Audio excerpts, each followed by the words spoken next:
Hey guys, welcome back and स्वागत है आप सभी का एक नए ब्लॉग में। अभी तुम्हारा भाई वापस घूमने के लिए निकल गया है एंड जगह का नाम है, आप गैस करो, वैसे तो आपको पता लग ही जाएगा, but welcome back and welcome to the cleanest city in India, Indore में आपका स्वागत है। मैं कल रात को बस में बैठ गया था, पर मैंने बस में ब्लॉग बनाया नहीं क्योंकि रात का सफ़र था और सोना था। एग्जैक्टली नींद आई नहीं इतना, बट स्टिल अभी तुम मेरे एक दोस्त को जानते होंगे, सूरज, जो मुझे मनाली में मिला था। वो यहीं का रहने वाला है। हाँ चले, वो वहीं का ही रहने वाला है। तो उसने हमें पिक किया, उसने चेक इन वेक इन कराया, फ्रेशन अप हुए, नहाए एंड उसने अपनी अपनी गाड़ी दे दी हमें कि जाओ घूमो, और वो ऑफिस चला गया। अभी हम ओमकारेश्वर जा रहे हैं एंड लेट्स सी, रास्ते में कहीं रुकते हैं तो फिर देखेंगे। बाकी तो ऐसा कुछ करने का मन है नहीं क्योंकि खाना वाना खा लिया है, पानी ले लिया, जूस ले लिया, अब सीधा ओमकारेश्वर। वैसे तो इंदौर से ओमकारेश्वर जाने का सफ़र बहुत अच्छा था। हाईवेज बहुत अच्छे थे, रोड्स भी थोड़ी थोड़ी ख़राब थी, लेकिन नींद बहुत आ रही थी क्योंकि रात को बस में नींद प्रॉपरली नहीं आई।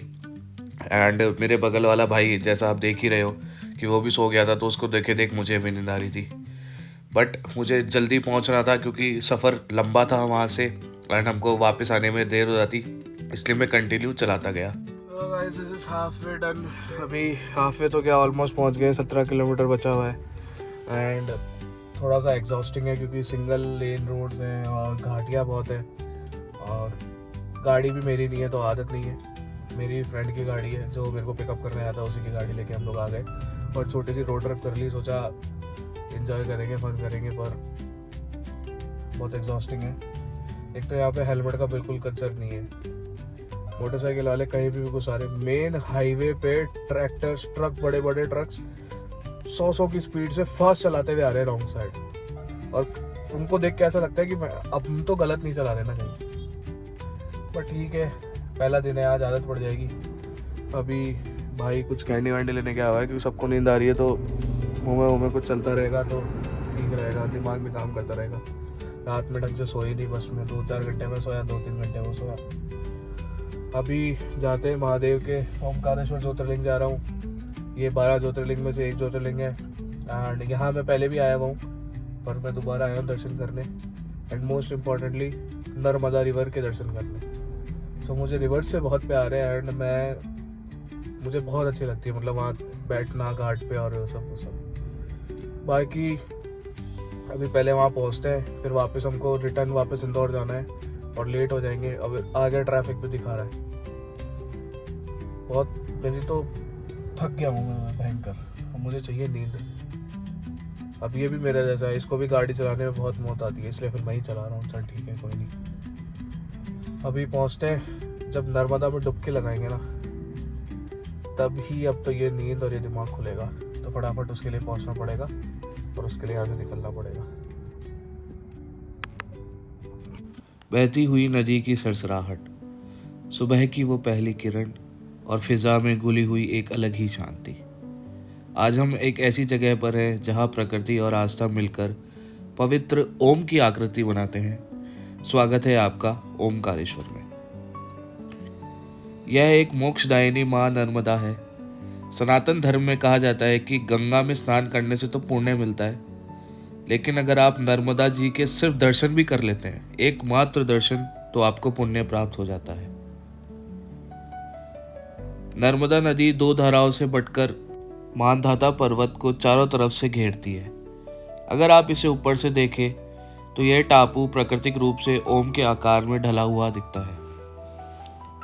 पानी की हल्की लहरें, पुराने पत्थर के घाट और चप्पू की आवाज, ऐसा लगता है कि मानो यहाँ आकर समय थोड़ा धीमा हो गया है। कहा तो यह भी जाता है कि नर्मदा का हर पत्थर स्वयं शिवलिंग नर्मदेश्वर के नाम से जाना जाता है या होता है। जब मैं यहाँ लास्ट टाइम आया था तो पानी का स्तर बहुत ज़्यादा था, लेकिन अब पानी का लेवल कम हो चुका है। ये साइड में जितने भी आपको पत्थर दिख रहे हैं ये सब पानी से ढके हुए थे। धीरे धीरे करके पानी कम होते जा रहा है, तो ये थोड़ी सी चिंता की बात है, लेकिन पानी है इसकी भी खुशी है। अभी हम आगे संगम देखने जा रहे थे नदी का, जो दो नदियों से मिलकर ये संगम बनता है। मैं नाम भूल रहा हूँ दोनों नदियों का, बट हाँ ये यहाँ पे भी एक संगम होता है। ये सामने डैम है।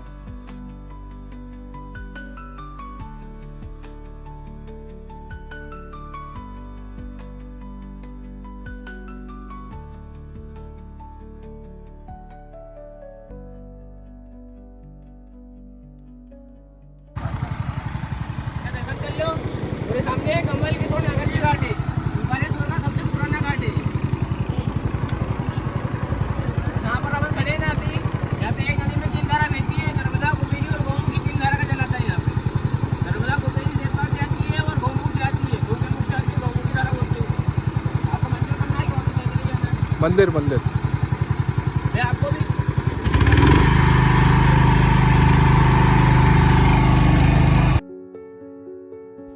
नदी पार करके जब आप इस पावन द्वीप पर कदम रखते हैं तो सामने आता है भारत के 12 ज्योतिर्लिंगों में से एक श्री ओमकारेश्वर महादेव मंदिर।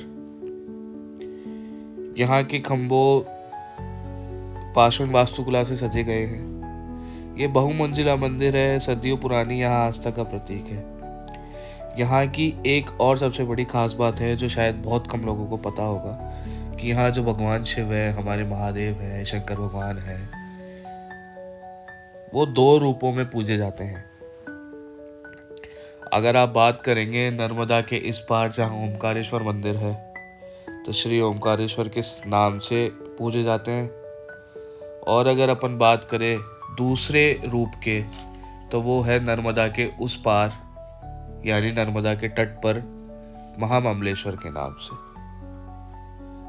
अगर इन दोनों दर्शनों के बिना अगर आप चले जाते हो तो ये यात्रा अधूरी मानी जाती है। हमने ओमकारेश्वर का ही दर्शन किया था, हम ममलेश्वर नहीं कर पाए थे क्योंकि हमको दर्शन करते करते ही रात के 9 साढ़े 9 बज गए थे। तो हमारे पास समय की पाबंदी थी और वो शायद मंदिर भी बंद हो चुका था, और जिस समय हम आए थे उस समय भीड़ बहुत थी, तो हम लोग नहीं कर पाए। पर हाँ, जब भी हम नेक्स्ट टाइम मैं वापस आऊँगा तो मैं दोनों के दर्शन करूँगा। इन विजुअल से आपको पता लग ही गया होगा कि कितनी भीड़ है, पर फिर भी हम लोग 3-4 घंटा खड़े रहे एंड बाबा का दर्शन किए, हार नहीं मानी। बहुत लोग बाग ऐसे धक्का मुक्की कर रहे थे, लेकिन हम खड़े रहे डट के और दर्शन करे। ये जस्ट मेन गेट है, इसके बाद सिर्फ बाबा का दर्शन है। आगे अंदर फ़ोन अलाउड नहीं कर रहे थे तो वीडियो नहीं बना सके। दर्शन करने के बाद हमने माँ नर्मदा की आरती देखी और थोड़ी देर हम वहीं शांति से खड़े रहे और आरती को सिर्फ बस देखते रहे। ठंडी ठंडी हवा को वहाँ महसूस किया, नदी का शोर आया, दिए जलते हुए देखे और फिर वापस अपने होटल के लिए निकल गए। मन तो नहीं कर रहा था, इसलिए एक बार फिर से पलट के मंदिर को निहार लिया और 5 मिनट वहीं खड़ा रहा। लेकिन हम जाने में भी लेट हो रहे थे और हमको 12 बजे से पहले पहुंचना था, तो हम लोग यहाँ से निकले और सीधा गाड़ी की तरफ चले गए। भीड़ अभी भी कम नहीं हुई थी, लेकिन हम लोग कैसे ना कैसे करके फटाफट पुल की तरफ गए, अपना स्लीपर चप्पल वगैरह लिया और निकल गए। So guys, back in the hotel room. और अभी ये ब्लॉग ख़त्म नहीं होगा क्योंकि अभी हम जाएंगे बाहर। और टाइम क्या हो रहा है? टाइम हो रहा है 12 बजे। और यहाँ पर एक सराफा मार्केट करके कुछ है जो शायद रात में ही लगता है। It's all about food and stuffs वगैरह। तो उसको एक्सप्लोर करेंगे और आपको भी दिखाएंगे। अभी थोड़ा जल्दी से फ्रेशन अप हो जाते हैं क्योंकि थक गए हैं बहुत ज़्यादा। और बस यही, अभी थोड़ा फ्रेशन अप होता हूँ, फिर बाहर जाएंगे। कुछ जो सूरज दोस्त है मेरा, जिससे पूरा टेक केयर किया हमारा यहाँ पे, उसके कुछ दोस्त लोग आए हुए नीचे हैं, वो भी अभी ऊपर आ जाएंगे। एंड उनके सामने ब्लॉग नहीं कर पाऊँगा, तो अभी कर रहा हूँ। बस यही है, फिर सराफा जाएंगे, सराफा करेंगे, मौज मस्ती काटेंगे, वहाँ ब्लॉग बनाऊँगा बढ़िया, और फिर उसको वापस आऊँगा तब एड करेंगे। अब मैं सराफा बाज़ार आ तो गया था, पर इतनी भीड़ देखने के बाद तो मेरी हिम्मत ही नहीं हुई ब्लॉगिंग करने की या फ़ोन निकाल के इनके सामने बटर पटर करने की। तो हम जो यहाँ करने आए थे वही किया, खाना खाया। खाना खाते खाते जैसे हम आगे बढ़े और हमें देखो कौन दिखा, the two golden mans, golden kulfi वाले भैया। हमने इनसे थोड़ी देर बात की, ये अच्छे थे, देन पेट भरा अपना। और आज का ब्लॉग यहीं तक ही था। आई होप आपको ये पसंद आया होगा। पसंद आया तो ये लो, आपके लिए कुछ गिफ्ट लेके आया हूँ, खाओ।